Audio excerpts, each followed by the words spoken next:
అన్ని ప్రయత్నాలు చేసావుగా, ఆఖరి ప్రయత్నంగా శివయ్యని అడుగు.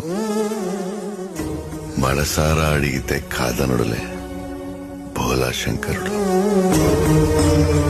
గురువుగారే వెయ్యాలి, ఇతరులకి రాదది. మిగిలిన వాళ్ళు ఏం చేస్తారు? అందుకే అమ్మ చెయ్యలేంది, నాన్న చెయ్యలేంది గురువు చేస్తాడు. అందుకే తల్లిదండ్రుల కన్నా గురువే గొప్పవాడు. తల్లి అన్నం పెడుతుంది, శరీరాన్ని పోషిస్తుంది, మళ్లీ పుడుతుంది శరీరం. తండ్రి శరీరం ఇచ్చాడు, ఐశ్వర్యం ఇచ్చాడు, మళ్లీ పుడుతుంది శరీరం. మళ్లీ పుట్టవలసిన అవసరం లేని జ్ఞానం ఎవరిస్తారు? గురువుగారు ఇస్తారు. ఇది ఇవ్వడం ముడి, రెండిటిని ముడేస్తాడు. ఒక పక్కనంతా యాత్రకెళ్లేంత వరకు ఈ శరీరం పోషింపబడడానికి కావలసిన పదార్థం ఇస్తాడు. అందులో ఏదో చింతపండు, మిరపకాయలు, పప్పు, ఉప్పు, బియ్యం వేస్తారు. రుచికి తినద్దని చెప్తారు. వండుకో, ఇంత పులుసు, ఇంత అన్నం, ఓ నది ఒడ్డున కూర్చో, నివేదన చెయ్యి, ఆ పదార్థాన్ని కలుపుకుని మౌనంగా తిను. మళ్ళీ ఆ ఇరుముడి తల మీద పెట్టుకుని మళ్ళీ స్వామియే అయ్యప్పో అంటూ చంద్రశేఖర పరమాచార్య మేనా వెడుతుంటే అమ్మ కామాక్షి, అమ్మ కామాక్షి అంటూనే అడుగులేసేవారు. అలా స్వామియే అయ్యప్పో, అయ్యప్పో స్వామియే, ఎటు తిప్పండి ఆయన యొక్క కింకరుణ్ణి అంటూ వెడతారు. అప్పుడు ఏమవుతుంది? దీనికి చేరుతారు ఆఖరణ. ఇదే బాల్యాదిశ్యపి జగ్రదాదిషు తథా సర్వా స్వవస్థాస్యపి వ్యావృత్తా స్వనువర్తమానమిహి నిత్యం తస్ఫురంతం సదా స్వాత్మానం ప్రకటీకరోతి భజతాం యో ముద్రయా భద్రయా తస్మై శ్రీ గురుమూర్తయే నమయిదం శ్రీ దక్షిణామూర్తయే. అందుకే దేవతల తల మీద కాలు పెట్టగలిగిన శక్తి వచ్చిందన్నారు. గురు సంపర్కం వచ్చింది కాబట్టి ఆయన పూర్ణా పుష్కళ సమేతుడు కనుక 18 మెట్లకి పైన ఆయన కూర్చున్నాడు. 18గా పడుకున్న వాళ్ళు ఎవరో తెలుసా అండి? సిద్ధులు. 18గా పడుకున్నవి గొప్ప గొప్ప దేవతా స్వరూపాలు. ఇప్పుడు ఆ దేవతల మీద మీరు కాలు పెట్టడానికి అధికారం ఇస్తారు. గురువు గారితో కలిసి ఉన్నారు కాబట్టి, దాహం తీరడానికి గుటకలు వేసినట్టు పుచ్చుకున్నారు కనుక అనుగ్రహిస్తారు. మా మీద కాలు పెట్టి పైకెళ్ళు అని. ఇప్పుడు ఈ 18 దాటి ఈశ్వరుణ్ణి దర్శనం చేస్తారు. అది ఆద్యంతము గురువైభవంతో కూడుకుని ఉంటుంది. అందుకే దీక్షితుణ్ణి చేయడము అంటే తండ్రి వెంట పిల్లలు వెళ్ళినట్టు. తండ్రి వెంట పిల్లలు చూడండి, చిన్నతనంలో నాన్నగారు ఎక్కడుతున్నారో అటు పరిగెత్తుకు వెళ్ళిపోతుంటారు. అంతే, ఇటు చూస్తుంటారు, అటు చూస్తుంటారు, కానీ నాన్నగారు వేలు విడిచిపెట్టరు. ఒకవేళ వేలు విడిచిపెట్టినా తండ్రి వాడు చేయబట్టుకుంటాడు. మీరు గమనించండి జాగ్రత్తగాను. ఎక్కువ జనం లేకపోతే చిటికిన వేలు ఇచ్చి తండ్రి పట్టుకోమంటాడు. ఎక్కువ జనం ఉన్నారనుకోండి, నువ్వు నా వేలు పట్టుకోవడం కాదు, నేను నీ చెయ్యి ఎట్టుకుంటానంటాడు. ఎందుకని వాడు వేలు వదిలేస్తే? అందుకని తను పట్టుకుంటాడు చెయ్యి. ఎప్పుడు తనని పట్టుకోవాలో, ఎప్పుడు తాను పట్టుకోవాలో తెలుసున్నవాడు గురువు. ఇది గురువు యొక్క ప్రజ్ఞ. అలా పట్టుకుంటాడు. ఆయనతో పట్టుకోవడం వచ్చిందనుకోండి, నిజంగా అయ్యప్ప స్వామి యొక్క దీక్షా విధానం స్కాందం ఎలా చెప్పిందో అలా మీరు గురువు గారి యొక్క సహచర్యంలో 42 రోజులు మండలం పాటు దీక్ష చేస్తే నీ జీవిత విధానం మారిపోతుందంటే అంత గొప్పగా ఉంటుంది. 1 గంటలో ఎంత మార్పు వచ్చేస్తుందో గురువుగారితో తిరగడంలో. గురువుగారితో కలిసి చక్కగా భోజనం ఎలా చెయ్యాలి, పలహారం ఎలా చెయ్యాలి, పరిశేచనం ఎలా చెయ్యాలి, ఈశ్వరార్పణ ఎలా చెయ్యాలి, ఎలా భూషయనం చెయ్యాలి, ఏం చదివి పడుకోవాలి, ఏం చదివి లేవాలి, ప్రతి క్షణం బోధ జరుగుతూనే ఉంటుంది గురువుగారితో. అంతేకాని గురువుగారు ఓ చోట తాను ఓ చోట ఉండదు. అయ్యప్ప స్వామి పూజా విధానంలో మీకు మంత్రోపదేశం అయితే ఒకసారి ఉపదేశం చేసి విడిచిపెడితే మీరు మంత్రానికి అక్షరాక్షలు చేసుకోవాలి, లేకపోతే మీరు రుణపడిపోతారు. అయ్యప్ప స్వామి విధానంలో అలా కాదు. గురువు మీకు దీక్షను ఇచ్చాడంటే పట్టుకుంటాడు. గురువు గారు కూడా మిమ్మల్ని పట్టుకుని మీ వెంట తిప్పుకుంటాడు, తిప్పుకుని మిమ్మల్ని ఉద్ధరిస్తాడు. మీకు దర్శనం అయ్యేంత వరకు, ఇరుముడి కట్టి పంపేంత వరకు ఆయనే బాధ్యత. అంత గొప్ప స్వరూపం లోకంలో అయ్యప్ప స్వామి యొక్క స్వరూపం. నేను అందుకే మీకు ఎలాగో మనవి చేశాను కాబట్టి ఒక మాట చెప్పి ఇవాళ నేను ఈ అయ్యప్ప వైభవాన్ని పూర్తి చేసి శివ వైభవంలో 4 మాటలు చెప్పి పూర్తి చేసేస్తాను. ఎంచేతనంటే ఇది పూర్తయ్యేదా? అయ్యప్ప స్వామి వైభవము అని ఉపన్యాసం చెప్పాలనుకోండి, కొన్ని నెలల పర్యంతం ఉపన్యాసం చెప్పినా అదేం పూర్తవదు. అంత గొప్ప స్వరూపం. ఆ స్వరూపం స్కాంద పురాణంలో ఎంత గొప్పగా మాట్లాడారో ఆ స్వామి గురించి. శివ కుటుంబంలో 3వ కొడుగ్గా ఆయన పూజలు అందుకున్నాడు మహానుభావుడు, అందుకుంటున్నాడు ఇప్పటికీ. సరే నేను మీతో ఓ మాట మనవి చేశాను, దాన్ని పూర్తి చేసి నేను ఇది చేస్తా. ఎందుకంటే నేను వేసిన అనుమానం రేపు మిమ్మల్ని ఇబ్బంది పెట్టేది కాకూడదు. నేను దాన్ని వదిలిపెట్టి వెళ్ళిపోయాను అనుకోండి, వీడి అసాధ్యం కూలిపోను, ఆ మాట అన్నారు కానీ చెప్పకుండా వెళ్ళిపోయాడంటారు మీరు.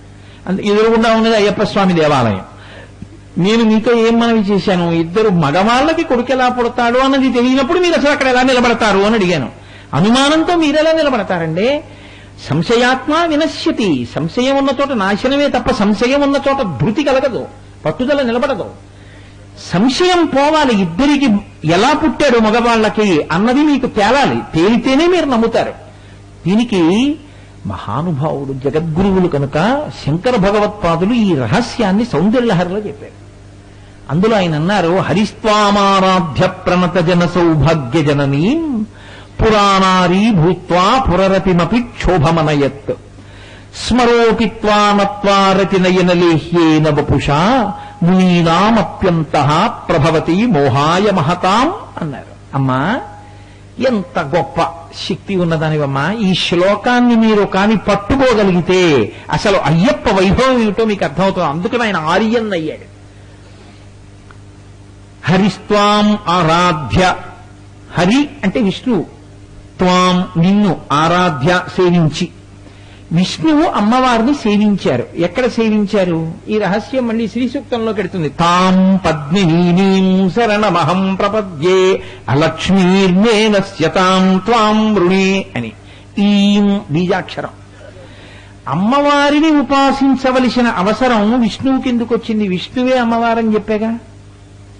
పుంస్వరూపంతో ఉండి చెయ్యలేని పని స్త్రీ స్వరూపంతో సాధించగలిగింది ఒకటి లోకంలో ఏర్పడింది. ఏమిటా పని? దేవతలకి దానవులకి అమృతం పంచిపెట్టాలి. రాక్షసులకు అమృతం ఇస్తే లోకాన్ని బాధపెడతారు. నేను మీతో మనవి చేశా, విష్ణువు యొక్క లక్షణం రక్షణే అని. కాబట్టి ఇప్పుడు రక్షణ అంటే ఎవరికి అమృతం దక్కకూడదో వాళ్ళకి దక్కకుండా చెయ్యాలి. రాక్షసులకి దక్కకూడదు, దేవతలకి దక్కాలి. అందులో ఆయన స్వార్థం లేదు. దేవతలు బలపడితే మీరు బలపడతారు.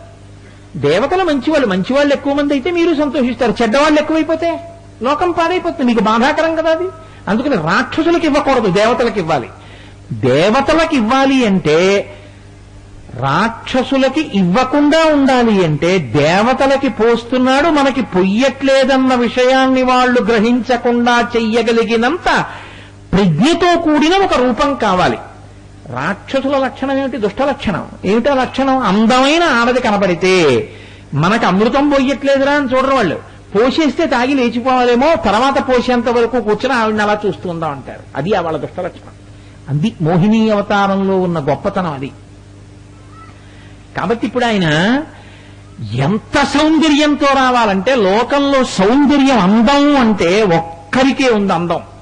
అంత గొప్ప అందం నా తల్లి పార్వతీదేవిది ఒక్కతిదే. ఇప్పుడు అంత అందం తాను పొందితే ఆడదానిగా రాక్షసుల్ని ఏమార్చగలడు, దేవతలకి పొయ్యగలడు. కాబట్టి హరిస్త్వాం ఆరాధ్య ప్రణత జన సౌభాగ్య జననీ. ఈ శంకరులు కూడా రహస్యంగా బీజాక్షరాన్ని నిక్షేపించారు. అమ్మా, ఎవరు నీ దగ్గర వంగి నమస్కరించి ప్రార్థన చేశారో వాళ్ళకి సౌభాగ్యము కోరిక తీర్చే తల్లి. హరి విష్ణువు నిన్ను ప్రార్థించాడు. ఏమని? నీ అందం ఇమ్మని. కాబట్టి అమ్మవారు ఏం చేసింది? తన అందం ఏదో అదే విష్ణువుకి ఇచ్చింది. ఇప్పుడు విష్ణువేమయ్యారు? మోహిని అయ్యారు. పురుషుడు స్త్రీగా మారిపోయాడు. గొప్ప అందగత్తె. ఎవరిది అందం? పార్వతీదేవిది. మీరు బాగా గుర్తుపెట్టుకోవాలి ఈ విషయాన్ని. ఇప్పుడు పార్వతీదేవి యొక్క అందచందాలు విష్ణువుకి వచ్చాయి. ఇప్పుడు ఆ అందచందాలతో ఆయన దేవతలకి పోస్తున్నాడు. మా అమ్మ జగన్మాత పార్వతీదేవి రూపంలో విష్ణువు మాకు పోస్తున్నారని వాళ్ళు పరమభక్తితో తాగుతున్నారు. రే అమ్మ మనకి పోయట్లేదురా అని వాళ్ళు అంటలేదు. ఇంకా కాసేపు పోయకుండా ఉంటే బాగుండు, ఆవిడని అలా చూస్తుందామని వాళ్ళు అనుకుంటున్నారు. అందుకని వాళ్ళ వంక నవ్వాడు, వీళ్ళకి అమృతం పోశాడు. ఇది అక్కడ వరకు వినండి చాలు. క్షీరసాగర మథనం చెప్పడం, ఇప్పుడు అమృతోత్పాదనం, అమృతం పంచడం, భాగవతం నా సబ్జెక్ట్ కాదుగా, అయ్యప్ప స్వామే నా సబ్జెక్ట్. అందుకని అక్కడ వరకే మాట్లాడతాను. కాబట్టి ఇప్పుడు అమృతం దేవతలకు ఇస్తున్నాడు, రాక్షసుల్ని మోహ పెడుతున్నాడు. అయిపోయింది. రాక్షసులకు అమృతం దక్కలేదు, దేవతలకు అమృతం దక్కింది. వాళ్ళు ఉరే మోహిని అదృశ్యం అయిపోయింది. ఉరే మనకు అమృతం దక్కలేదురా, విష్ణువే మాయ చేశాడురా అనుకునే లోపల అమృతం అయిపోయింది. ఇప్పుడు వాళ్ళకి దక్కవలసింది దక్కలేదు. కానీ వార్త ఎవరికి చేరింది? లోకంలో ఏదైనా గొప్ప విజయం సాధించారనుకోండి, అందరూ చెప్పుకుంటారు కదా, ఉరే అంతమంది రాక్షసుల్ని ఏమార్చేసేటరా మహానుభావుడు. అంటే ఎలా ఏమార్చాడురా? మరి ఎదురుగుండానే కూర్చున్నారుగా, ఇటు దేవతలు కూర్చున్నారు, ఇటు రాక్షసులు కూర్చున్నారు. ఇటు పక్కే పోస్తుంటే వాళ్ళు అన్నింటికీ గొడవ పెట్టుకునేవాళ్ళు. వాళ్ళేం ఊరుకోరు. వాళ్ళు దేవతలు వెళ్లి తలపట్టుకుంటే శేషుడికి, అంటే మీరు తలపట్టుకునే వాళ్ళు, మేము తోకట్టుకునే వాళ్ళమా, మేమే తలట్టుకుంటాం, మీరు తోకట్టుకోండి అన్నారు. సరే అలాగే పట్టుకోండి అన్నారు. వాళ్ళు అన్నింటికీ గొడవకు వస్తారు. రాక్షసుల బుద్ధి అంటేనే అంత. మరి అటువంటి వాళ్ళు అదేంటి అటే వడ్డిస్తున్నాం, ఇటు వెయ్యివే అనరా? ఎందుకు వేయలేదో తెలుసా? రే పార్వతీదేవి స్వరూపాన్ని పొందారట్రా విష్ణుమూర్తి, ఆవిడ అందం వచ్చేసిందిట్రా, మోహిని అయిపోయాట్రా అన్నారు. ఇది ఎవరి చెవి దాకా వెళ్ళింది? పరమశివుడి చెవి దగ్గరికి వెళ్ళింది. ఇప్పుడు ఆయనకు కోరిక పుట్టింది, ఇంత అందగత్తెమా ఆవిడేగా. ఇప్పుడు విష్ణువు ఆయనకి ఏమవుతారు? నారాయణ నారాయణి. నారాయణుడి చెల్లెలు నారాయణి పార్వతీదేవి. నారాయణుడి చెల్లెలు పార్వతి పరమశివుడికి భర్త అయితే విష్ణువు పరమశివుడికి ఏమవుతారు? బావమరిది అవుతారు. బావమరిదికి భార్య పోలిక ఉండదండి. నాకు బావమరిది ఉన్నాడు అనుకోండి, నా బావమరిదికి మా ఆవిడ పోలిక వస్తే పెద్ద విచిత్రం ఏముంది? అక్క తమ్ముళ్ళు ఇద్దరు ఓలా ఉండరా? ఉంటారు. కాబట్టి ఊరే ఇంతకు ముందు విష్ణువు పురుషుల్లో ఉండేవాడు, అచ్చు మా ఆవిళ్ళ అయ్యట్ట మోహిని స్వరూపంతో. ఇదేమిటో చూడాలనుకున్నాడు ఆయన. మా ఆవిళ్ళ ఉండడం అంటే సరదా కదండి. లోకంలో ఒక విచిత్రం ఉంటుంది. అందరూ ఇవన్నీ ఎన్ని తీసుకొచ్చావు అంటే 2 తీసుకొచ్చానంటారు. ఇలాగా అంటే నేను ఒక ఉదాహరణ చెప్తాను. మా ఆవిడికి ఒక్కదానికి ఎన్ని తీసుకొచ్చావు అంటే 2 తీసుకొచ్చానని ఇలా అనడం అలవాటు అనుకోండి. అదేంటి అందరూ 2 అంటే ఇలా అంటారు, ఇలా అంటామేమిటి అన్నాను అనుకోండి. కొన్నాళ్ళకి నాకు మేనకోడలు పుట్టింది అనుకోండి, ఏమ్మా ఎన్ని తిన్నావురా, మామిడి పళ్ళు ఇవ్వాలా అంటే మాయగారు 2 తిన్నానని ఇలా అందనుకోండి, నేను వెంటనే చెయ్యట్టుకుని ముద్దెట్టుకుంటాను. విషయ నీకు మీ అత్త పోలికి వచ్చిందేవో అంటాను. అంటానా అన్నా? అచ్చు మా ఆవిళ్ళ ఇది ఇలా అంది 2 అని ఇలా అనకుండాను మా ఆవిడ పోలికని పొంగిపోయి ఓ 100 రూపాయలు ఇద్దాం అనుకున్నామని 500 ఇచ్చేస్తాను. మా ఆవిడ పోలిక మేనకోడలకి కదండి. అలా మా బావమరిది అచ్చు మా ఆవిళ్ళ అయిపోయాక చూసొద్దామని ఈయన బయలుదేరాడు. చూసొద్దామని బయలుదేరేటప్పటికి ఆయన మోహినిలో లేడు, ఆయన విష్ణువుగా ఉన్నాడు. వీళ్ళన్నాడు, బావా నువ్వేమిటో అచ్చు మా ఆవిళ్ళ వేషం కట్టావుట, ఏదోసారి చూపించన్నాడు. అంటే ఆయన అన్నాడు, ఎందుకులే బావగారు అవన్నీ ఏదో అయిపోయింది, దాని ప్రయోజనం అయిపోయింది, ఇప్పుడు ఎందుకు అవన్నీ బాగుండదులేండి అన్నాడు. అక్కడ లేదేమిటి పార్వతీదేవి, అక్కడే ఉంది, ఆవిడ నవ్వుతోంది. ఇక్కడే చేశారు శంకరాచార్యులు వారు, పెద్ద గమ్మత్తైన మాటోటి వేసేశారండి. ఇప్పుడు విష్ణువుకి ఇంత అందం ఇచ్చింది పార్వతీదేవి. ఇంత అందం తమ్ముడికి ఇస్తే లేదా అమ్మగారికి ఇస్తే బజారున పడిపోయిన వాడు ఎవరు? వాళ్ళ ఆయన. ఎందుకని? పురాణారీ భూత్వా పురరపిమపి క్షోభమనయత్. అమ్మా మీ ఆయన మనసు ఏమైందో తెలుసా? కదిలిపోయింది. తన భార్య కనపడితే మనసు పొంగిపోవడం ఉత్తమ పురుషుడి లక్షణం. పరమశివుడు బజారున పడిపోయినవాడు ఏం కాడు, వాళ్ళ ఆవిళ్ళ కనపడ్డాడు కాబట్టి సంతోషించాడు ఆయన. తప్పే ఉందండి? పరనారీ వెంట తిరిగితే తప్పు, కానీ తన భార్య వెంట తిరగడం ధర్మం. కాబట్టి ఇంత పరమశివుడు విష్ణువుని మరిచిపోయాడు. మరిచిపోయి మనసు కదిలిపోయి విష్ణువు వెంట పరిగెత్తాడు. అమ్మ మీ ఆయన బజార్లో పడిపోయాడా నువ్వు ఇచ్చిన అందం వల్ల? శంకరాచార్యుల వారు దెప్పి పొడిచారు అమ్మవారిని. ఇది నీ దాంపత్యం, ఇది నీ గొప్పతనం, నిన్ను చేపట్టినందుకు ఆయన బతుకు బజార్లో పడేసామన్నారు. నిజంగా పడేసిందా? కాదు. మీరు రహస్యాన్ని పట్టుకోవాలి జాగ్రత్తగా. ఇందులో నిజంగా అమ్మవారు అలా చేసిందని మీరు అనుకోకండి. పురాణారీ భూత్వా పురరపిమపి క్షోభమనయత్ స్మరోపిత్వా నత్వా రతినయన లేహ్యేన వపుషా. శరీరం లేనటువంటి మన్మధుడికి రతీదేవికి మాత్రమే కనపడేటటువంటి శరీరాన్నిచ్చి లోకంలో మునీనామప్యంతః ప్రభవతి మోహాయ మహతాం. తపస్సు చేసుకునేటటువంటి మునుల యొక్క మనస్సులు కూడా క్షోభ పెట్టగలిగిన శక్తి కాలిపోయి ఒళ్ళు లేక ఎవరికీ కనపడకుండా రతీదేవికి మాత్రమే కనపడేటటువంటి ఒళ్ళున్న మన్మధుడికి నువ్వు ఇచ్చేశావు. ఇంత శక్తి ఇచ్చావు కాబట్టే విష్ణుమూర్తి పార్వతీదేవిలా కనపడితే మోహినిగా పరమశివుడు ఆవిడ వెంటబడ్డాడు. ఇప్పుడు పరమశివుడు వెనక పరిగెడుతున్నాడు, ముందు విష్ణువు మోహిని అవతారంలో బంతితో ఆడుకుంటూ ముందు పరిగెడుతున్నాడు.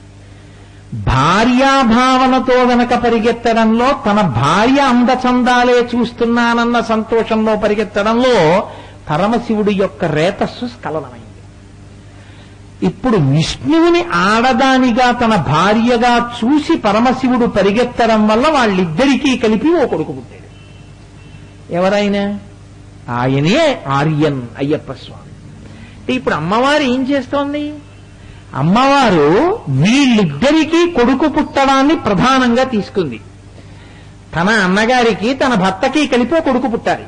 తన అన్నగారికి తన భర్తకి కలిపి కొడుకు పుట్టాలంటే తన భర్త అన్యకాంత వంక చూడడు. మహానుభావుడు పరమశివుడు అంటే అంతటి జ్ఞాని. ఆయన ఎందుకు చూస్తాడు? చూడడం. ఆయన చూడాలంటే తన భార్య అంటే తాను ఎలా ఉంటుందో అలా విష్ణువు కనపడితేనే చూస్తారు. విష్ణువు అలా కనపడేటట్టు చేసింది ఆవిడ. తన అందం విష్ణువుకి ఇచ్చింది. ఇప్పుడు మోహిని అయ్యాడు ఆయన. విష్ణువు వెంట శివుడు పడ్డాడు. ఎందుకు అలా పడేటట్టు చెయ్యాలి అంటే, మహిషి అని ఒక రాక్షసి పూర్వం, ఆవిడ లోకాలన్నిటినీ బాధపెట్టేది. ఆవిడ బ్రహ్మగారిని వరం అడిగింది, శివకేశవులకి కొడుకు పుడితే వాళ్ళ చేతిలో చచ్చిపోతానని. ఆవిడ దృష్టి ఏమిటంటే మగవాళ్ళు కదా, ఇద్దరికీ కొడుకు పుట్టడానికి. ఇప్పుడు వాళ్ళిద్దరికీ కొడుకు పుట్టాలంటే శివుడు అన్య కాంతవంకే చూడడు కదా, ఇంకో పురుషుడి వంక చూసి ఎందుకు కొడుకుని కంటాడు? కాబట్టి ఇప్పుడు విష్ణువుని పార్వతీదేవిగా మార్చాలంటే ఎవరి చేతిలో ఉంది? పరాశక్తి చేతిలో ఉంది ఆ విషయం. అమ్మవారు విష్ణువు కూర్చుని నాలో నేను రమిస్తున్నాను అనుకోండి, నా లోపలే దర్శనం చేసుకుంటూ కళ్ళు మూసేసుకుని ఇలా కూర్చున్నాను అనుకోండి, అన్ని కదలికలు ఆగిపోయి నాలో ఉన్న శివుణ్ణి నేను చూస్తే అది శివుడు. నేను కళ్ళు విప్పి అన్ని చూస్తూ కదులుతున్నాను అనుకోండి, శక్తి. ఇప్పుడు శక్తి, శివుడు, విష్ణువు ఎప్పుడు కదిలినా లోకాల్ని రక్షించడమే ప్రయోజనంగా పెట్టుకున్నటువంటి తండ్రి శ్రీ మహావిష్ణువు. ముగ్గురి యొక్క తేజస్సు ఎవరిలోకి వచ్చి కూర్చుంది? అయ్యప్ప స్వామిలోకి వచ్చి కూర్చుంది. ఆయనకి తండ్రి పోలిక చేత ఏం చేస్తాడు? కదలకుండా కూర్చుంటాడు. అందుకే పొరపాటునైనా కదులుతానేమోనని ధ్యానంలో కూర్చోడానికి ఇలా కూర్చోవడం అంటే చాలాసేపు ఉండలేరు, ఇలా వంగిపోతాయి. అలా కూర్చునే రూపాలు రెండే ఉన్నాయి లోకంలో. ఒకటి యోగ నరసింహుడు అని నరసింహస్వామి కూర్చుంటారు. మళ్ళీ అలా యోగంలో కూర్చుని ఉండేవారు ఒక్క అయ్యప్ప స్వామి కూర్చుంటారు. ధ్యానముద్రలో పరమశివుడు ఉంటాడు. ఇలా యోగంలో కూర్చుంటే మనసులో ఆ యోగంలో నిలబడిపోతే మెల్లిగా కాళ్ళు ఇలా పడిపోతాయేమో అని, పడిపోకుండా ఉండడం కోసమని ఇలా మీరు పెట్టు కూర్చుంటే ఇక్కడ నొప్పులు వస్తాయండి. ఆయన యోగ పట్టాన్ని కట్టేసుకుంటాడు. ఇలాగా కట్టేసుకుని అలాగే ఉంటాడు, ఇలా చిన్ముద్ర పట్టి. అంటే జీవుడే ఈశ్వరుడు అని నిరూపిస్తూ ఉంటాడు. తత్వమసి అన్న మహావాక్యం చేత నిరూపిస్తూ అలా కూర్చుని ఉంటాడు. ఇప్పుడు కదలిక లేని స్థితి చేత శివుడు, కదలికల చేత అందం చేత అమ్మవారు.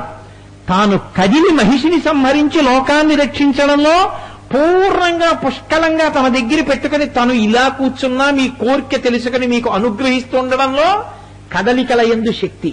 ఇప్పుడు ఒక్క అయ్యప్ప స్వామి దర్శనం చేస్తే మీరు ఏ ముగ్గురిని దర్శనం చేసినట్లు? పార్వతీదేవిని, పరమశివుణ్ణి, శ్రీ మహావిష్ణువుని ముగ్గురిని దర్శనం చేయడం వల్ల మీకు ఎన్ని శక్తులు కలుగుతాయో, ఒక్క అయ్యప్ప స్వామిని, ఒక్క ఆర్యన్ని దర్శనం చేస్తే అన్ని శక్తులు కలుగుతాయి. ఇది చెప్పకుండా శంకరాచార్యుల వారు చెప్పడంలో ప్రజ్ఞ ఎక్కడుందంటే, హరిస్వామారాధ్య ప్రణత జన సౌభాగ్య జననీం. ఇప్పుడు అంత మహోత్కృష్టమైన స్వరూపం ఆ స్వరూపం అని తెలుసుకున్న తర్వాత మీరు వెళ్ళి నమస్కరించకుండా ఎలా ఉండగలరు? అందుకే ఎక్కడెక్కడ అయ్యప్ప దేవాలయం ఉంటుందో అక్కడక్కడ గురువైభవం ఉన్నది అని గుర్తు. అందుకే గురువు చెయ్యలేంది లోకంలో ఏదీ ఉండదు. గురువు తన కొరకు తానేమీ చేసుకోడు. గురువు లోకం కొరకే చేస్తాడు. ఏది చేసినా తాను ఎంత కష్టపడిపోనివ్వండి, ఎంత నలిగిపోనివ్వండి, పట్టించుకోడు. లోకం యొక్క క్షేమాన్ని ఆలోచిస్తాడు. శిష్యులు ఏం చేస్తారు? ఇలా ఆయన నలిగిపోతే, ఆయన పడిపోతే మాకు చెప్పేవాడెవరు? అందుకని ఆయన పడిపోకుండా శిష్యులు రక్షించుకుంటుంటారు. ఆయన క్షేమాన్ని శిష్యులు చూస్తారు. ఆయన తన క్షేమాన్ని చూసుకోడు. తను కాలిపోతూ కొవ్వొత్తిలా లోకక్షేమం కొరకు తాను ప్రవర్తిస్తాడు. అయ్యప్ప స్వామి దేవాలయం ఏ ఊరిలోనైనా ఉంది అంటే ఆయన అనుగ్రహంతో గురువైభవం ఎలా ఉంటుందో అలా ఆయన లోకం యొక్క క్షేమాన్ని ఆలోచిస్తూ తాను ఇలాగే కూర్చుని ఉంటాడు. పూర్ణ బ్రహ్మచర్యంతో ఉండేటటువంటి మహితాత్ముడైన అంత గొప్ప స్వరూపం అయ్యప్ప స్వామి వారి యొక్క స్వరూపం. సరే, నేను అటువంటి క్షేత్రానికి ఎదురుగుండా అయ్యప్ప స్వామి దేవాలయం వంక చూస్తూ ప్రసంగం చేయవలసి వస్తుందేమో అని నాకు ఎందుకు ఆయన వచ్చి నన్ను అడిగినప్పుడు నాకు అనుమానం వచ్చింది. సాధారణంగా అలాంటి అనుమానం రాకూడదు, కానీ నాకు ఎందుకో అనుమానం వచ్చింది. నేను ఉపన్యాసం చెప్పేటప్పుడు నా కళ్ళ ఎదురుగుండా అయ్యప్ప స్వామి గుడి ఉంటుందేమో అని అనిపించింది. ఎందుకో కళ్ళ ముందు అయ్యప్ప స్వామి గుడి ఉంటుండగా 2 రోజుల ప్రసంగంలో ఒక్కసారి కూడా ఆయన వైభవాన్ని చెప్పకుండా నేను వచ్చేస్తే అది కంటితో చూస్తున్నదొకటి, అసలు ఆ పేరెత్తకుండా వెళ్ళడం, కంటికి కనపడినా ఆ పేరెత్తంది ఎప్పుడు? వైముఖ్యం చేత. ఇష్టం లేకపోతే కంటికి కనపడినా మీరు అసలు పేరెత్తరు, పలకరించారు కదండి. కళ్ళ ముందు కనపడినా సరే పలకరించట్లేదు అనుకోండి, మీరు పేరెత్తట్లేదు అనుకోండి, ఏమిటి దానికి గుర్తు?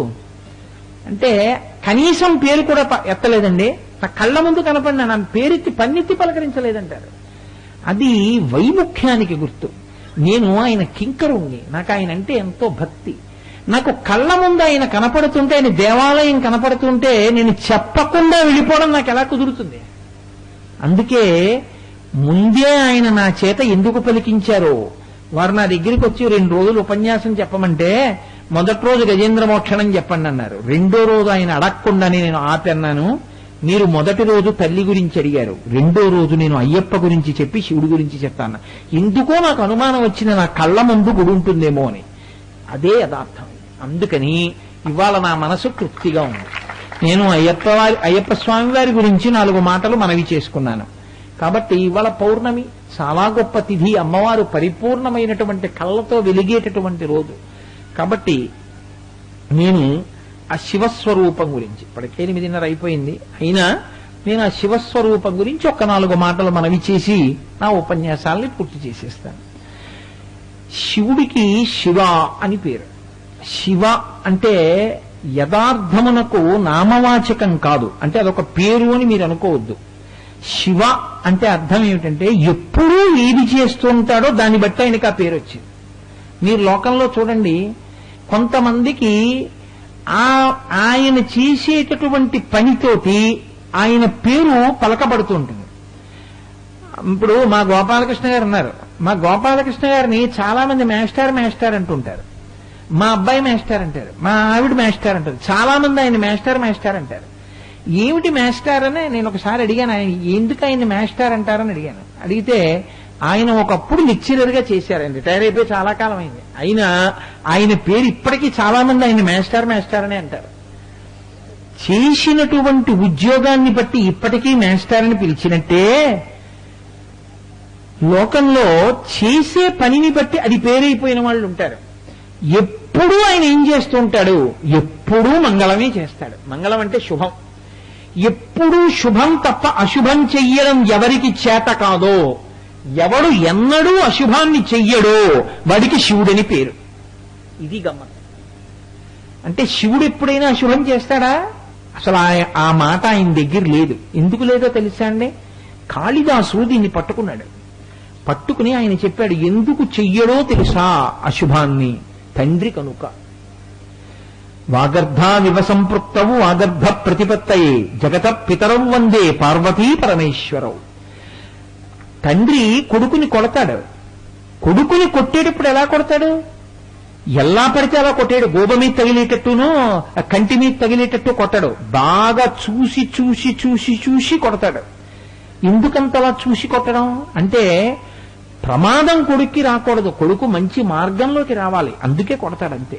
కొట్టడంలో కూడా కొడుకు యొక్క అభ్యున్నతిని కోరుకున్న కొడుకు తండ్రిలా, దెబ్బలాడేటప్పుడు కూడా కేవలం శిష్యుల యొక్క అభ్యున్నతిని కోరుకున్నటువంటి పెద్దరికంతో ఉన్న గురువులా ప్రవర్తించగలిగినటువంటి స్థితి ఉన్నవాడెవరో ఆయనకి శివుడని పేరు. అందుకే శివుడు ఏం చేస్తుంటాడో అంత శుభం చేస్తాడంటున్నారు కదా, మరి ఆయన్ని లయకారుడు అని ఎందుకు పిలిచారు? లయ అంటే చాలా మంది దృష్టిలో ఏమిటంటే లయకారకత్వము అంటే చంపేస్తాడండి, అందుకే శ్మశానంలో ఉంటాడండి ఆయన, అందుకనే ఆయన జోలికి వెళ్ళకూడదండి, చాలా ప్రమాదం అండి అంటారు. అది అమాయకత్వం, తెలియనితనం. అసలు నిజంగా శివ అన్న పేరు ఎందుకు వచ్చిందో తెలుసా అండి? 3 కారణాలకు వచ్చింది. ఆయన ప్రళయం చేస్తాడు. శివుడు ప్రళయకర్త. ప్రళయకర్త అనగానే ఏంటంటే ఆ లోకాన్నంతటినీ చంపేస్తాడంటారు. కాదు, లయ 3 రకాలుగా ఉంటుంది. మీరు బాగా జ్ఞాపకం పెట్టుకోండి ఈ విషయాన్ని. స్వల్పకాలిక లయ లేదా స్వల్పకాలిక ప్రళయము అంటారు. ఆత్యంతిక ప్రళయము, మహాప్రళయము అని 3 ఉంటాయి. స్వల్పకాలిక లయం ప్రతిరోజు చేస్తాడు ఆయన. ఎందుకనంటే మీరు ఈ శరీరంతో కొన్ని పనులు చేస్తారు, ఇంద్రియాలతో కొన్ని పనులు చేస్తారు. రాత్రి అయ్యేటప్పటికీ ఇది బడలిపోతుంది. బడలిపోయి చేతులు నొప్పులు వస్తాయి, కాళ్ళు నొప్పులు వస్తాయి, కళ్ళు బడలిపోతాయి, చెవులు విని విని విని విని బడలిపోతాయి, చర్మం ముట్టుకుని బడలిపోతుంది. ఇప్పుడు ఈ బడలికంతా తీర్చాలి, తీర్చి శక్తినివ్వాలి. దీనికి స్వల్పకాలిక లయం అని పేరు. పరమశివానుగ్రహం ఏం చేస్తుందో తెలుసా అండి? నిద్ర పట్టేట్టు చేస్తుంది. నిద్ర పట్టలేదనుకోండి, మీరు సరిగ్గా తినలేరు, లేదా మీరు తిన్నా జీర్ణం కాదు. వాంతి అయిందండి అంటారు. ఎందుకనండి అన్నారనుకోండి, రాత్రల్లా నిద్ర లేదండి, ఏం సహించట్లేదంటారు. మీరు చూడండి, కడుపు నిండా తింటే కన్ను మూతపడుతుంది, కన్ను బాగా మూతపడితే కడుపు నిండా తిన్నది జీర్ణం అవుతుంది కదండి. ఆ కన్ను మూత పడ్డంలోనే అసలు మీ కన్ను తెరిచి మీరు ప్రవర్తించగలిగిన శక్తి ఉంది. రాత్రి వేళ సమస్త జీవకోటి నిద్రపోయేటట్టుగా చెయ్యగలిగినటువంటి శక్తినిచ్చిన వాడు ఎవరున్నాడో వాడు శివుడు. అందుకే రాత్రి వేళ బాగా చూసి తిరగగలిగినవి ఏమున్నాయో అవి ప్రాణికోటికి ప్రమాదకరమైనవి కనుక అవి పగటిపూట నిద్రపోయేటట్టు చేశాడు ఆయన. రాత్రి నిద్రపోయేటట్టు దేవతాంశ ఎక్కువగా ఉన్న వాటికి ఇచ్చాడు. పగటిపూట నిద్రపోయేటట్టు రాక్షసాంశ ఎక్కువ ఉన్న వాటికి ఇచ్చాడు. మీరు అందుకే చూడండి, విషం శరీరంలో ఉన్న ప్రాణులన్నీ పగలు నిద్రపోతాయి. తేళ్లు, జర్రులు, పాములు, భూతగణాలు, పిశాచాలు ఇవన్నీ పగటి వేళ పడుకుంటాయి. రాత్రి ఇవి నిద్రలేస్తాయి. అందుకే ఒరే దీపాలు పెట్టే వేళ అయింది అలా బయట తిరక్కంటారు. అంటే అవి ఇంకా పైకి లేస్తాయి. అందుకే తెల్లవారుజామున కరిచిన పాము విషం ఉండదు, చీకటి పడగానే కరిచిన పాము ప్రమాదకరం అంటుంటారు పెద్దలు. ఎందుకంటే పగలల్లా పడుకుంటుంది, కడుపు ఖాళీ అయిపోతుంది, విషపు తిత్తులు నిండా విషం నిండిపోతుంది. అది తిన్న ఆహారం జీర్ణమైతే విషపు తిత్తులు నిండుతాయి. అది 6-7 గంటల వేళ బయటకు వచ్చినప్పుడు కరిచింది అనుకోండి, తిత్తుల నిండా విషం ఉంది కాబట్టి ఎక్కేస్తుంది. అది రాత్రల్లా తిరిగేటప్పుడు ఏ కప్పనో పడుకుంటుంది. ఆ కప్పని చంపి జీర్ణం చేసుకోవడంలో ఈ విషపు తిత్తులు ఖాళీ అవుతాయి. తెల్లవారుజామున కరిచిందనుకోండి, విషపు తిత్తుల్లో ఇంకా విషం లేదు కాబట్టి బతికే అవకాశం ఉంటుంది. తెల్లవారుజామున మనం లేచి నడవడం మొదలు పెడతాం కాబట్టి అప్పటికి దాని తిత్తులు ఖాళీ చేయిస్తాడు ఆయన. రాత్రి వేళ అది లేచి తిరుగుతుంది, మనం తిరగం. రాత్రి వేళ అది తిరుగుతుంది, మనం పడుకుంటాం. పగటి వేళ మనం తిరుగుతాం, అవి పడుకుంటాయి. రెండిటికీ శక్తినిస్తాడు. ఇది భూతనాథుడంటే. ఆయనకి పావుల్ని నేను ఇవ్వనండవు, వాటికి శక్తినిస్తాడు, మనకి శక్తినిస్తాడు. కానీ వాటి శక్తి చేత మనకి ప్రమాదం, మన శక్తి చేత వాటికి ప్రమాదం లేకుండా చేస్తాడు. చీకటి పడింది ఎందుకురా దొరవ పెడతావు, పురుగు పుట్ర ఉంటాయి తెల్లకంటారు. అంటే నువ్వు తెలుసుకుని ఉండాలి, చీకటి పడింది ఇంకా అవి తిరిగే వేళ నువ్వు తిరగకూడదు. కొన్ని చోట్లకు నువ్వు వెళ్ళకూడదు, ఇంకా చీకటి పడిపోయింది కాబట్టి. ఎందుకంటే అవి ఇంకా లేచి తిరుగుతాయి, లేచి తిరిగేటప్పుడు నువ్వు వెళ్ళకూడదు. చీకటి వేళలో కొన్నిటికి విశ్రాంతి, పగటి వేళలో కొన్నిటికి విశ్రాంతి. అందుకే పగటి వేళ నిద్రపోవడం ఏంటంటారు. పగటి వేళ ఉపనయనం అయిపోయాక పగటి వేళ నిద్రపోయిన వాడికి వచ్చినటువంటి కళ ఎప్పుడూ నిజమవదు, పోతుంది అంతే. వాడికి అక్కడతో శౌచం. పగటి వేళ నిద్రపోయాడు అనుకోండి, వాడు స్నానం చేస్తే తప్ప ఏ పని చేయకూడదు. ఇంకా పగటి నిద్ర మనకి పనికిరాదు, రాత్రి నిద్ర వాటికి పనికిరాదు. అవి రాత్రి నిద్రపోవు, మనం పగలు నిద్రపోకూడదు. ఇది శివశాసనత, ఇది శివశాసనం. ఇప్పుడు చెప్పండి, శివుడు స్వల్పకాలిక ప్రళయం చేసి ఉండకపోతే ఆయన రాత్రి మనకి నిద్ర, పగలు వాటికి నిద్ర ఇవ్వకుండా పగలే అవి మనము కూడా తిరిగేట్టు పెట్టాడు అనుకోండి, ఎంత ప్రమాదం వచ్చును. ఆకలండి వచ్చేస్తుంది అది బయటికి. అలా రాకుండా ఆయన శాసనం చేశాడు. రాత్రి నిద్రాకాలిక సుఖాన్నిచ్చేటటువంటి వాడు మహాత్ముడు. నిద్ర పట్టకపోతే మీరు చూడండి పరిస్థితి. మీరు ఏం చేయగలరండి నిద్రపోవాలంటే? పరుపు వేసుకోగలరు, ఆల్అవుట్ పెట్టుకోగలరు, ఏసీ వేసుకోగలరు, పల్చటి దుప్పటి కప్పుకోగలరు, పడుకోగలరు. నిద్ర పట్టకపోతే తహసీల్దార్ ఆఫీసులో చలానా కట్టి తెచ్చుకుంటారండి. అదే రేషన్ కార్డా? అలా ఏం తెచ్చుకోలేరు మీరు. దానికి ఏం రిలీజ్ ఆర్డర్ ఉండదు. ఈయన కాస్త నిద్ర ఎక్కించండి అనడానికి ఏం ఉండదు. పైగా మీరు కృతకంగా నిద్రపోవడం అలవాటు చేసుకుంటే మీ నాడీ మండలం శక్తిహీనం అయిపోతుంది కొంతకాలానికి. అందుకే స్లీపింగ్ పిల్స్ అదే పనిగా వేసుకోవద్దని చెప్తారు. స్లీపింగ్ పిల్ మీరు బలవంతంగా నిద్ర తెచ్చుకోకూడదు. నిద్ర తనంత తాను రావాలి. నిద్ర పట్టకపోతే దుష్టాలోచనలతో ఉన్నవాడని గుర్తు. మహాభారతంలో సంజీవుడు అడిగాడు ధృతరాష్ట్రుడిని, నీకు ఎందుకు పట్టదు నిద్ర అని అడిగాడు. రాత్రి నిద్ర పట్టాలి, తెల్లవారుజామున లేవాలి.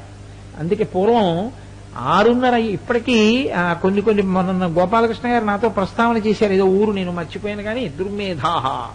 కానీ ఇప్పటికీ ఎందుకు మా టేకి నేను వెంకటరమణ గారి ఊరు వెళ్ళినప్పుడు చూస్తుంటాను కదా, చాలా తొందరగా భోజనం చేసి పడుకుంటారు వాళ్ళు కదండి.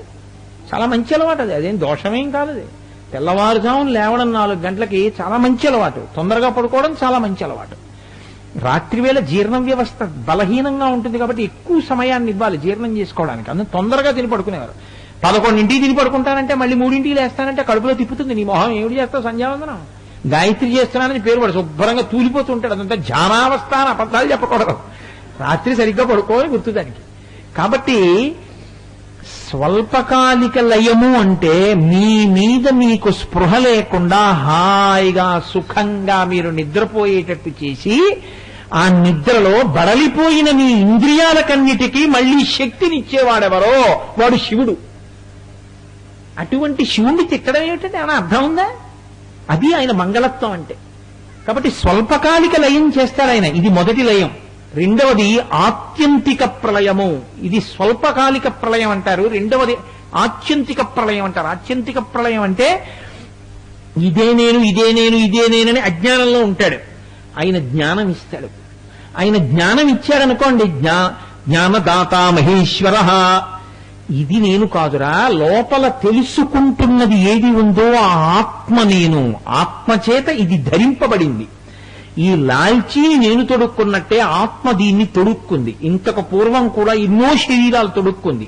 ఇప్పుడు ఇది తొడుక్కుంది. నిన్న గజేంద్రుడల్లా 10,00,000,000 కరణీనాథుండనయ్యుండి మద్దానంభ పరిపుష్ట చందన లతాంతఛాయలందుండలేక నీరాశ ఇటేల వచ్చిది భయం బిట్లోకదే ఈశ్వర అన్నాడు.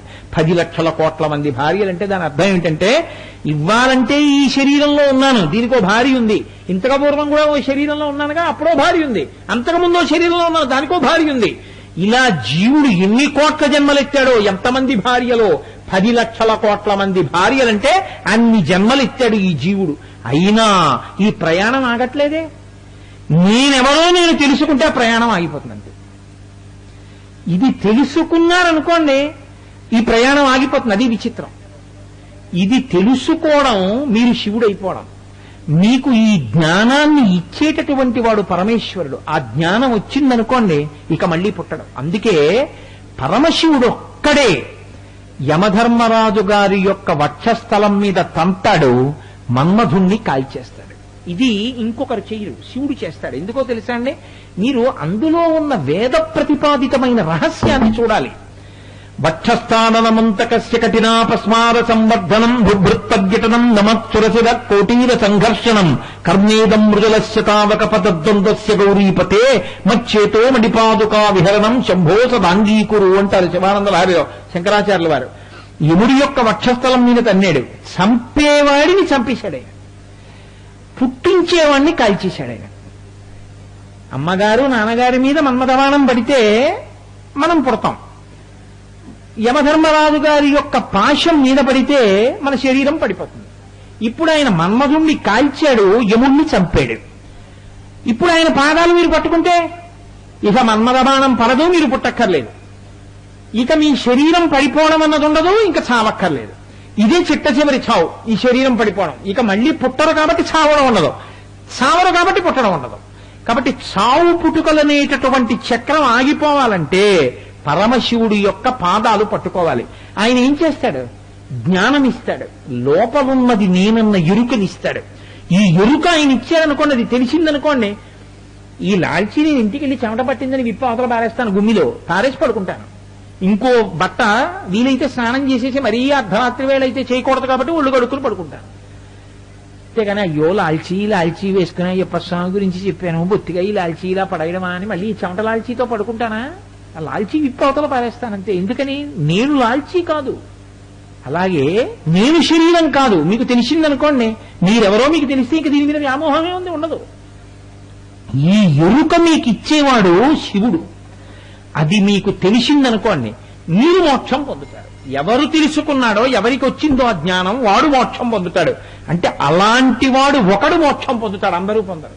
ఆయన భార్య పొందదు, ఆయన బిడ్డలే పొందరు. కానీ ఆయన పొందుతాడు ఆ జ్ఞానం వస్తే. మరి మిగిలిన వాళ్ళు, మనం ఆయన్ని పొందాలి కాబట్టి మనం ప్రయత్నం చెయ్యాలి. ఇప్పుడు తెలిసిపోయింది. చాలా కొన్ని కోట్ల మంది ఉండిపోతారు. అలా పుడుతూ ఉంటారు, చస్తూ ఉంటారు, పుడుతూ ఉంటారు, చస్తూ ఉంటారు. కొన్ని కోట్ల సంవత్సరాలు అయిపోతుంటాయి. అయినా వీళ్ళు ఈశ్వరుణ్ణి పొందరు. అప్పుడు ఈశ్వరుడు ఏం చేయాలి?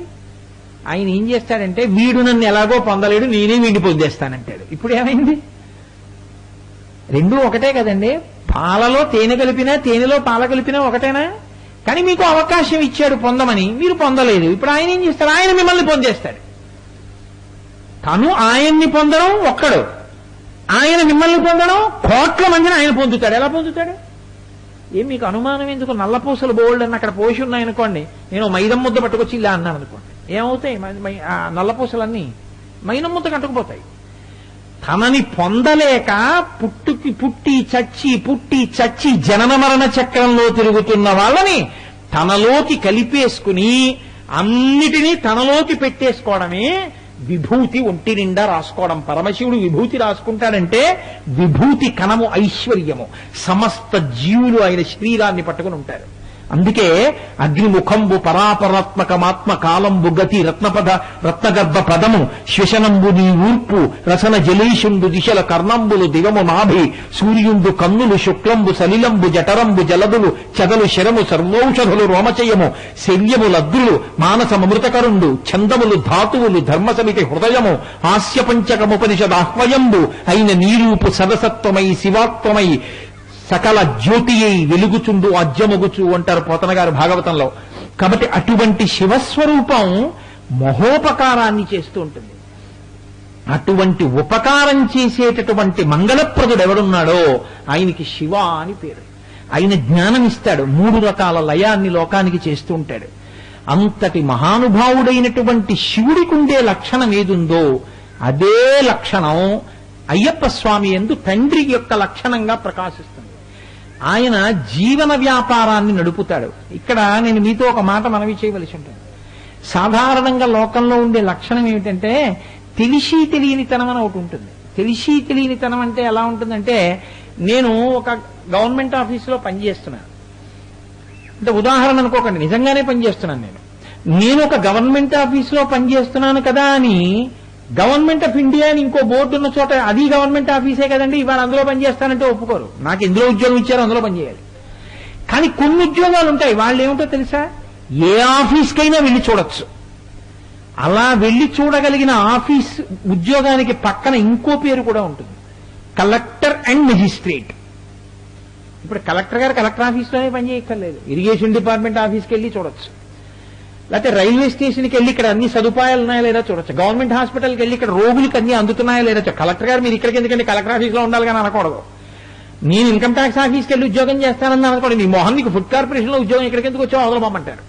కలెక్టర్ గారు వస్తే అలా అనకూడదు. ఆయన ఇన్కమ్ ట్యాక్స్ ఆఫీస్కి వెళ్ళొచ్చు, కమర్షియల్ ట్యాక్స్ ఆఫీస్కి వెళ్ళొచ్చు, రైల్వే స్టేషన్కి వెళ్ళొచ్చు, హాస్పిటల్కి వెళ్ళొచ్చు, ఆఖరికి శ్మశానానికి వెళ్ళి ఇక్కడ అన్ని వసతులు ఉన్నాయా అని చూడొచ్చు. ఆయన తప్ప ఆయన చెయ్యగలిగింది చెయ్యలేంది అని రెండేం లేవు. అందుకే కలెక్టర్ అన్నదాని పక్కన మీరు ఏది చేర్చినా కలెక్టర్ కన్నా తక్కువే కానీ కలెక్టర్ కన్నా ఎక్కువ అవదు. మీరు చూడండి, joint collector, sub collector, deputy collector, ticket collector, ఏమనండి కలెక్టర్ కన్నా తక్కువే, కలెక్టర్ కన్నా ఎక్కువ కాదు, కలెక్టరే ఎక్కువ. అంతే. అద్వైతం కూడా అంతే. అద్వైతం అద్వైతంగా గొప్పదండి. దాని పక్క వెనక ముందు మీరు ఏం చేసినా అద్వైతమే గొప్పదవుతుంది. ఎందుకంటే అద్వైతం కలెక్టర్ లాంటిది. కాబట్టి ఆ స్థితిలో నిర్వాహకత్వము అంటారు. అసలు ఈశ్వరుడు యొక్క స్వరూపం ఏమిటో తెలుసా అండి, ఆయన ఏదో ఒక పని చేస్తాడని మీరు అనుకుంటే అంతకన్నా పొరపాటు ఇంకోటి లేదు. పరమశివుడు అంటే ఈ మూడే చేస్తాడండి అని మీరు అనుకున్నారనుకోండి, పొరపాటు అది. అలా ఆయనే అదొక్కటే చేయడు, ఆయన అన్నీ చేస్తూ ఉంటాడు. కలెక్టర్ గారు మెజిస్ట్రేట్ గా ఎలా ఉంటారో అలా బ్రహ్మగారు మెజిస్ట్రేట్, విష్ణువు మెజిస్ట్రేట్, శివుడు మెజిస్ట్రేట్. ఆయనే 3గా ఉంటాడు. ఒక కలెక్టర్ గారే మెజిస్ట్రేట్ గా కూడా ఉన్నట్టు శివుడే విష్ణువుగా ఉంటాడు, విష్ణువే శివుడుగా ఉంటాడు, బ్రహ్మగారు శివుడుగా ఉంటాడు, శివుడు విష్ణువుగా ఉంటాడు. ఆఖరికి వీళ్ళందరూ కలిపి ఒకటైపోతారు. ఎంత చిత్రంగా ఒకటైపోతారో తెలుసా అండి? మీకు నేను ఒక్క మాట చెప్తానంటే, ఇంత వేదాంతాన్ని ఇప్పుడు చెప్పడం కష్టంగానే అసలు ఇన్ని ఉండిపోయాయి అనుకోండి, నిజంగా ఇన్ని ఉన్నాయనుకోండి, బ్రహ్మగారు ఒకటి, విష్ణువు ఒకటి, శివుడు ఒకటి, పార్వతీదేవి ఒకటి, లక్ష్మీదేవి ఒకటి, సరస్వతీదేవి ఒకటి, విశ్వక్సేనుడు ఒకటి, వినాయకుడు ఒకటి, సుబ్రహ్మణ్యుడు ఒకటి, ఇంతమంది ఉన్నారనుకోండి, గొడవ వచ్చి తీరుతుంది. ఎప్పుడో అప్పుడు వస్తుంది, ఎక్కడొక్కడ వస్తుంది. ఎందుకో తెలుసా? మీకు ఒకటే చెప్తా. అసలు నిజంగా గొడవ తెచ్చుకోవాలంటే ఒక్కటి చాలండి. మన్మధుడు విష్ణువు యొక్క కుమారుడు, మన్మధుడిని శివుడు కాల్చేశాడు. చాలదా దెబ్బలాడుకోవడానికి? ఎప్పుడైనా దెబ్బలాడుకున్నారండి? దెబ్బలాడుకోలేదు సరికదా, విష్ణువు కుమార్తె వల్లిని తీసుకెళ్లి శివుడు కొడుకు సుబ్రహ్మణ్యుడికి ఇచ్చి పెళ్లి చేశాడు. అదేంటది? అంటే ఇందులో చమత్కారం ఉంది, మీరు పట్టుకోగలిగితే. విష్ణువే పార్వతి, రెండుండవు. ఆవిడే శక్తి కదలిక, ఆవిడే పురుషస్వరూపంలో విష్ణువు. అందుకే ఇద్దరూ అందగాళ్ళు, ఇద్దరూ అవతార స్వీకారం చేస్తారు, ఇద్దరూ అలంకార ప్రియులు. ఈ విష్ణువు ఆడదానిగా పార్వతిగా ఉండి పరమశివుడిలోకి సగంలోకి వచ్చేస్తాడు. బిడ్డలు ఎవరికి పుట్టాలి? ఎప్పుడు ఆడదానికి పుట్టాలి.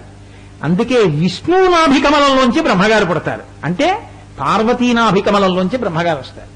అంటే ఇప్పుడు బ్రహ్మగారు ఎవరి కడుపులోంచి వచ్చారు? విష్ణువు కడుపులోంచి వచ్చారు. ఇప్పుడు బ్రహ్మగారిని విష్ణువు కడుపులోకి తీసేయండి. విష్ణు అమ్మవారు, అమ్మవారు శివుడిలోకి సగంలోకి వెళ్ళిపోయింది. ఇప్పుడు ఎవరున్నారు? ఒక్క శివుడు ఉన్నాడు. ఆ శివుడు ఎవరు? విష్ణువు. విష్ణువు ఎవరు? బ్రహ్మ. ఏమైంది? మళ్ళీ పెరిగింది. మళ్ళీ ఏమైంది? వెనక్కి వెళ్ళిపోయింది.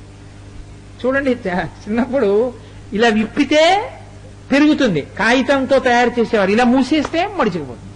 అలా ఒకటి తంతువుగా విస్తరిల్లుతుంది, మళ్ళీ అన్నీ ఒకటిలోకి వెళ్ళిపోతాయి. అందుకే ఇది వేదాంతాన్ని పూర్వం జానపదులు మేకలు వేయింజన్నను భాసురముగనొక్క కోతి పర్ణం బెక్కున్, ఆ కోతులు వేయింజన్నను కోకోయని కొంకినక్క కోయని కూషన్ అని చెప్పేవారు. మళ్ళీ ఇప్పుడు నేను ఆ జానపదానికి వ్యాఖ్యానం మొదలెడితే అదో పెద్ద వేదాంతం, అదో పెద్ద వ్యాఖ్యానం అవుతుంది. కానీ అంటే మీకు ఒక మాట చెప్పాను, నక్క అంటే శివుడు అని దాని అర్థం. అది ఎందుకు అలా వస్తుంది అంటే మళ్ళీ ఎప్పుడైనా మీకు మీ ఊరు మళ్ళీ వస్తే చెప్తాను, ఇప్పుడు ఎక్కడ కుదురుతుంది. కాబట్టి ఆ ఒక్కడే, ఆ శివుడే ఇన్నిగా ఉంటాడు. ఆయన దయాళు, అందుకే తండ్రి స్థానంలో ఉంటాడు కాబట్టి దయ కలిగిన వాడు. తండ్రికి ఎంత దయో ఆయనకి కూడా అంతే దయ. ఆ దయకి అంత ఉండదు. మీరు చూడండి, లోకంలో అన్నిటికన్నా ఒక గొప్ప విశేషం ఉంటుంది. కోరి కోరి కోరి కోరి తండ్రి తాత వినేవి ముచ్చట పడిపోయి రెండు ఉంటాయి. మీరు గమనించండి, మనవడి చేత కొడుకు చేత దెబ్బలు తింటే ఎంత సంతోషం అంటే పెద్దవాళ్ళు అయ్యాక కాదు. పసిపిల్లలుగా ఉన్నప్పుడు ఆడుకుంటూ ఆడుకుంటూ నాన్నగారి దీక్షలో ఉంటే ఆ గడ్డం పట్టుకుని కొడుకు పీకుతున్నాడు అనుకోండి, తండ్రి పీకకు నాన్న పీకకు నాన్న అంటాడు. ఎంత పీకుతుంటే తండ్రికి అంత సంతోషం. ఆయన మహాపండితుడు. ఆయన వీధిలోకి వస్తే అందరూ ఆయన కాళ్ళ మీద పడే, అయ్యా మీరు ఏమైనా చెప్పండి ఏమైనా చెప్పండి అంటారు. ఆయన ఏం వింటాడు? ఆయన వచ్చిరాని మాటలు కొడుకు వింటాడు. మీరు చూడండి, వచ్చిరాని మాటలు కొడుకువి ఎక్కడుంటాయో అవి తండ్రికి ఇష్టం తప్ప, ఒరే నేను మహాపండితుడిని నీకేటా అమ్మ అన్నరాదు తాత అన్నరాదు. ఇంకా ఇప్పుడు తాత తాత ఏమండి ఏమండి చూశారా మన అబ్బాయి తాత అంటున్నాడు అనుకోండి భార్య, శ్రీనోర్మయ్య నేను మహాపండితుడిని, స్వర్ణ కంకణాలు ఉన్నాయి, తలాటాలు ఉన్నాయి, నాకు గండపెండేరం వేశారు, నేను తాత తాత గండపెండేయుడు, సంస్కృతంలో శ్లోకం చెప్పమని వింటాను నీ కొడుకుని అంటాడా? ఏది నాన్న అను, తాత అను, తాత అను అని అనిపిస్తాడు. గోవింద అంటాడు, గోయింద అంటాడు. ఆ పిల్లాడు గోవింద అంటే గోయింద అంటాడు. గోయింద అంటే వీడు గోవింద అంటాడు, గోయింద అంటాడు. ఎంత మురిసిపోతాడో తండ్రి. తనయుల సంభాషణములు జనకులకు కర్ణయుగలి సద్భూషణములు అంటారు పోతన గారు. ఆ వచ్చిరాని మాటలు పండితుడైన తండ్రికి ఎంత ఇష్టమో. ఈశాన సర్వ విద్యానాం ఈశ్వర సర్వభూతానాం బ్రహ్మాధిపతి బ్రహ్మణోధిపతి బ్రహ్మ శివోమే అస్తు సదాశివోం. సమస్త శాస్త్రములకు తనలోంచొచ్చిన పరమశివుడు కూడా భక్తితో తన గురించి మాట్లాడేటటువంటి భక్తుల మాటలు చేతకాని మాటలు. నిజంగా ఆయన గురించి మనం మాట్లాడగలమా? పరాశర భట్టలు అంటారు, స్తోతావంతమిషంతి దేవి కవయోజో విస్మృణీతే గుణాం స్తోతవ్యస్య తతశ్చతే స్తుతిధురాం అయ్యేవ విశ్రామ్యతి యస్మాత్తస్మదమర్శినీయ పణితి స్వీకారతస్తే గుణాః క్షాంత్యౌదార్య దయాదయో భగవతి స్వాం ప్రస్తు వీరాం ప్రధాన్ అంటారు. అమ్మా నేను చెప్పడం వల్ల గొప్పతనం వచ్చిందా? నేను ఎంతటి వాడిని నీ గురించి చెప్పడానికి? నేను చేతకాని మాటలు చెప్పినా నువ్వు స్వీకరించావు కాబట్టి నా మాటలకి గొప్పతనం వచ్చిందమ్మా అంటారు. తాత అండం రాని పిల్లాడు తాత గోయిందా అంటే తండ్రి సంతోషించాడు కాబట్టి ఆ మాటకి విలువ వచ్చింది. లెంపకాయ కొడితే విలువ ఎక్కడ వస్తుంది? ఇన్ని విద్యలకు ఆలవాలమైనటువంటి పరమశివుడికి సంతోషం ఏమిటో తెలుసా అండి? వచ్చిరాని మాటలు పిల్లలు గడ్డం పీకినట్టు తన భక్తుల చేతి దెబ్బలు కూడా ఆయన తింటారు. అది ఆయన సంతోషం. శంకరాచార్యులు వారు శివానంద లహరిలో దిప్పి పొడిచారు ఈ విషయాన్ని ఒక చోట. కాబట్టి అర్జునుడు తపస్సు చేశాడు ఆయన కోసం. కిరాతుడి వేషంలో వచ్చాడు. ఒక పందిని విడిచిపెట్టాడు, మూకాసురుణ్ణి అటు అర్జునుడు వేశాడు, ఇటు ఈయన బాణం వేశాడు. నే చంపానని అర్జునుడు అన్నాడు, నే చంపానని శివుడు అన్నాడు. పాశుపతాస్త్రం అడుగుతున్నాడు, చూద్దాం ఏం చేస్తాడో. అక్కడి నుంచి నే చంపానని అర్జునుడికి పౌరుషం వచ్చింది, క్షత్రియుడు కదా. ఓ బాణాలు వేశాడు. ఆయన మహానుభావుడు, అన్ని వేదములు ఆయనలోంచి వచ్చాయి. ధనుర్వేదంలో మంత్రాలు ఆయనకి లెక్క. లాగి బారేశాడు ఆ బాణాలన్నీ. కోపం వచ్చింది, గాంధీవం ఎత్తి కొట్టబోయాడు. గాంధీవాన్ని అదృశ్యం చేసేశాడు. ఇంకా కోపం వచ్చింది, మల్ల యుద్ధం చేసి పరమశివుడని తెలియక ఆయన్ని పట్టుకుని ఆయనతో కలిసి యుద్ధం చేస్తున్నాడు, పొడుస్తున్నాడు, గుద్దుతున్నాడు, మీద పడుతున్నాడు, కింద పడుతున్నాడు. పిల్లాడితో ఆడుకున్న తండ్రియా అర్జునుడితో మల్ల యుద్ధం చేసి ఆడుకున్నాడు. తన శరీరాన్ని తగల్చాడు అర్జునుడి శరీరానికి. ఆఖరికి కోపం వచ్చి ఆయన జటాజూతం మీద కొట్టబోయాడు. అప్పుడు పరమశివుడిగా ఎదురుకుండా కనపడ్డాడు. పొంగిపోయాడు ఇంత అర్జునుడు. ఎవరిని ముట్టుకోవడం కూడా కుదరదు అటువంటి తండ్రి, నాతో దెబ్బలు తిన్నావా, నాతో యుద్ధం చేశావా, నన్ను కౌగులించుకున్నావా, కింద మీద పడ్డావా, ఏమి ఆప్యాయతయా నీది. అప్పుడు స్తోత్రం చేశాడు.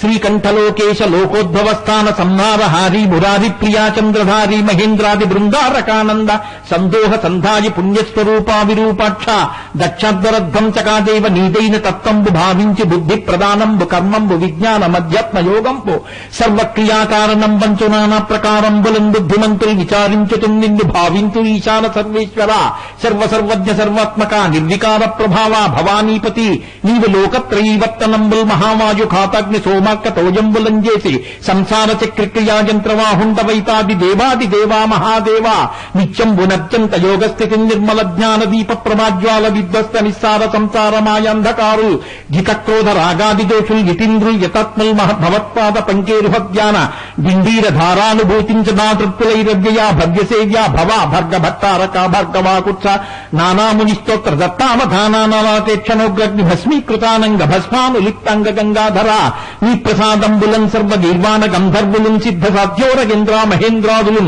శాశ్వత ఐశ్వర్య సంప్రాప్తులైదీశ్వర విశ్వకర్త సురాభ్యర్థిత నాకు అభ్యర్థితంబుల్ ప్రసాదింపు కారుణ్యమూర్తి త్రిలోకైకనాథ మహాదేవదేవ నమస్తే నమస్తే నమస్తే నమః అని కాళ్ళ మీద పడ్డాడు. పాశుపతాస్త్రాన్ని అనుగ్రహించాడు. అటువంటి తండ్రి మహానుభావుడు పరమశివుడంటే ఆయనకి నమస్కారం చేస్తే ఆయన ఇవ్వనిది లోకంలో లేదు. అటువంటి తండ్రి స్థానంలో ఉన్నవాడు శంకరుడు. అంతటి స్వరూపం మా తండ్రి శ్రీ మహావిష్ణువుది. అందుకే ఎన్నడూ భేదం చూడకూడదు. ఆ స్వామియే ఆ భేద బుద్ధిని తొలగించేటటువంటి జ్ఞానం ఇచ్చేవాడు. ఇద్దరికీ కొడుకు కాబట్టి మీరు కొడుకు దగ్గరికి వెళ్ళి వాళ్ళ నాన్నగారిని పోడి వాళ్ళ అమ్మగారిని తిట్టారనుకోండి కోపం వస్తుంది.